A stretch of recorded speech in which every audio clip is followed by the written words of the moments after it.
नमस्कार दोस्तों, स्वागत है आपका साइट फॉर वर्ल्ड के ऑफिशियल लर्निंग प्लेटफॉर्म पर, जहां स्टूडेंट्स और जॉब सीकर्स के लिए करियर, टेक्नोलॉजी और प्लेसमेंट से जुड़ी इंडस्ट्री ओरिएंटेड और प्रैक्टिकल नॉलेज दी जाती है। अगर आप अपनी स्किल्स को नेक्स्ट लेवल तक ले जाना चाहते हैं, तो आप बिल्कुल सही जगह पर आए हो। चलिए शुरू करते हैं आज का इम्पोर्टेंट सेशन। नमस्ते।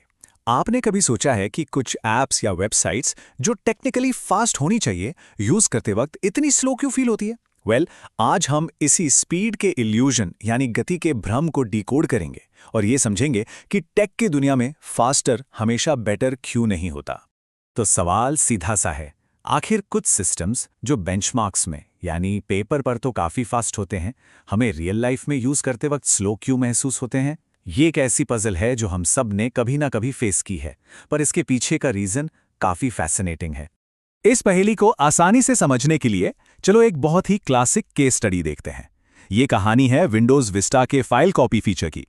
ये हमारी आज की डिस्कशन के लिए एक परफेक्ट एग्जाम्पल है। तो बात है 2008 की। यूजर्स ने एक बहुत अजीब चीज नोटिस करना शुरू किया। विंडोज विस्टा में फाइल कॉपी करना विंडोज एक्सपी के कंपैरिजन में बहुत ही ज्यादा स्लो फील हो रहा था। और ये कोई एक दो लोगों की नहीं, बल्कि एक कॉमन कंप्लेंट बन गई थी। और यहीं पे पूरा गेम पलट जाता है। जब एक्चुअल टेस्ट किए गए तो पता चला कि विस्टा का फाइल कॉपी सिस्टम एक्सपी से एक्चुअली काफी फास्ट था। लेकिन यूजर्स का परसेप्शन, उनका अनुभव एकदम उल्टा था। उन्हें विस्टा स्लो लगता था और एक्सपी फास्ट। तो आखिर ऐसी गड़बड़ हो कहां रही थी? प्रॉब्लम पता है क्या थी? विस्टा के काम करने के तरीके में। वो फाइल कॉपी शुरू करने से पहले पूरे 12 सेकंड तक सिर्फ ये कैलकुलेट करने में लगा देता था कि कितना टाइम लगेगा। 12 सेकंड्स। और फिर वो डायलॉग बॉक्स तब तक नहीं हटाता था जब तक सारा डेटा सेफली कॉपी ना हो जाए। इस शुरुआती डिले ने और एंड की स्लोनेस ने यूजर के एक्सपीरियंस को पूरी तरह बर्बाद कर दिया। और यहीं से निकल के आता है इस पूरी डिस्कशन का सबसे इंपॉर्टेंट पॉइंट। जैसा कि स्टैक ओवरफ्लो के को-फाउंडर जेफ एटवुड ने कहा है, परसीव्ड परफॉर्मेंस यानी जो परफॉर्मेंस महसूस होती है वो एक्चुअल परफॉर्मेंस से ज्यादा इंपॉर्टेंट है। यूजर को जो फील होता है वही सच है, चाहे आपके नंबर्स कुछ भी कहें।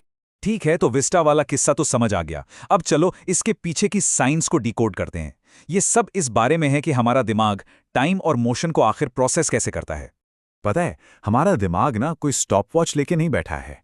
हम डिले को कैसे परसीव करते हैं, ये कुछ खास साइकोलॉजिकल लिमिट्स या थ्रेशोल्ड्स पर डिपेंड करता है। चलो एक एक करके इन थ्रेशोल्ड्स को देखते हैं। हमारा पहला मैजिक नंबर है 0.1 सेकेंड्स।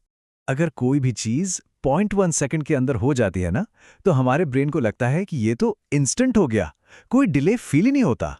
ऐसा लगता है जैसे हम सीधे सिस्टम के साथ इंटरैक्ट कर रहे हैं। अब आते हैं अगली लिमिट पर। एक सेकंड।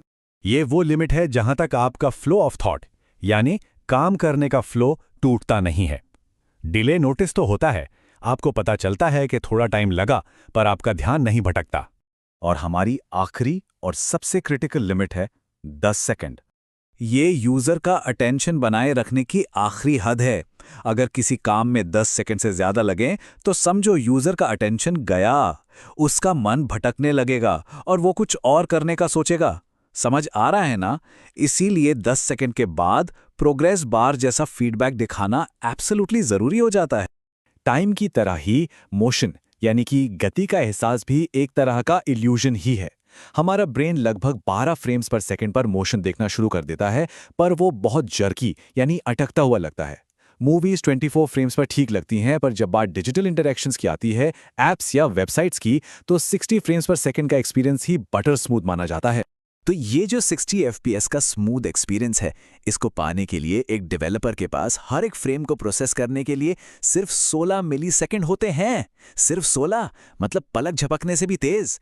इतने से टाइम में कंप्यूटर को सब कुछ करके स्क्रीन पर दिखाना होता है। ठीक है, तो अब हम साइकोलॉजी तो समझ गए हैं। तो चलो अब देखते हैं कि इस नॉलेज को यूज करके परसेप्शन के लिए डिजाइन कैसे किया जाता है, और इसके लिए प्रोग्रेस बार से बेहतर एग्जाम्पल क्या हो सकता है। एक स्टडी में एक बहुत ही कमाल की चीज सामने आई। जब प्रोग्रेस बार्स में बिल्कुल सेम टाइम लिया कंप्लीट होने में, फिर भी लोगों को कुछ प्रोग्रेस बार्स दूसरों से फास्ट लगे। हैरानी की बात है ना? ये पूरी तरह इस पर डिपेंड करता था कि वो प्रोग्रेस बार चलती कैसे है। तो किसी प्रोग्रेस बार को फास्ट फील करवाने का सीक्रेट रेसिपी क्या है? बस 2 सिंपल रूल्स हैं। पहला, उसे एकदम स्मूथली आगे बढ़ना चाहिए बिना किसी पॉज या झटके के। और दूसरा, उसे एंड में स्पीड अप करना चाहिए ताकि एक सेटिस्फाइंग फीलिंग आए कि काम तेजी से खत्म हो गया। और अब आपको क्लिक कर गया होगा कि विस्टा ने कहाँ गलती की। उसने शुरुआत में 12 सेकंड का लंबा पॉज लिया और आखिर में जाकर सबसे स्लो हो गया। मतलब बिल्कुल उन दो रूल्स के A to Z उल्टा जो किसी चीज को फास्ट फील कराते हैं। तो इस पूरी कहानी से हमें सीख क्या मिलती है? सीख ये है कि सिर्फ टेक्निकल बेंचमार्क्स यानी नंबर्स के पीछे भागने से काम नहीं चलेगा। हमें यूजर को सबसे आगे रखना होगा। ये स्टॉप वॉच से आगे सोचने की बात है। इनफैक्ट आजकल मॉडर्न सॉफ्टवेयर टेस्टिंग में भी यही माना जाता है। एक यूजर की सबसे बड़ी एक्सपेक्टेशंस दो चीजों से होती हैं, यूजेबिलिटी यानी इस्तेमाल में आसानी, और परफॉर्मेंस यानी स्पीड। और ये दोनों चीजें आपस में गहराई से जुड़ी हुई हैं। ये ना बिल्कुल एक जादूगर के हाथ की सफाई जैसा है। अगर आप परसेप्शन के लिए डिजाइन करते हो तो आपका प्रोडक्ट एकदम मैजिकल फील दे सकता है, भले ही घड़ी में उसे उतना ही टाइम लगे। ये सब यूजर के एक्सपीरियंस को बेहतर बनाने का खेल है। तो आगे से जब भी आप कोई प्रोडक्ट बनाएं या यूज करें तो खुद से ये सवाल जरूर पूछें, क्या ये प्रोडक्ट सिर्फ फास्ट बनाया गया है या फास्ट फील होने के लिए बनाया गया है? क्योंकि जैसा हमने देखा, असली जादू दूसरे वाले में है। तो हमारे चैनल को सब्सक्राइब कीजिए और वीडियो को अपने दोस्तों के साथ शेयर जरूर कीजिए। कमेंट सेक्शन में अपना डाउट या नेक्स्ट टॉपिक लिखना मत भूलिएगा।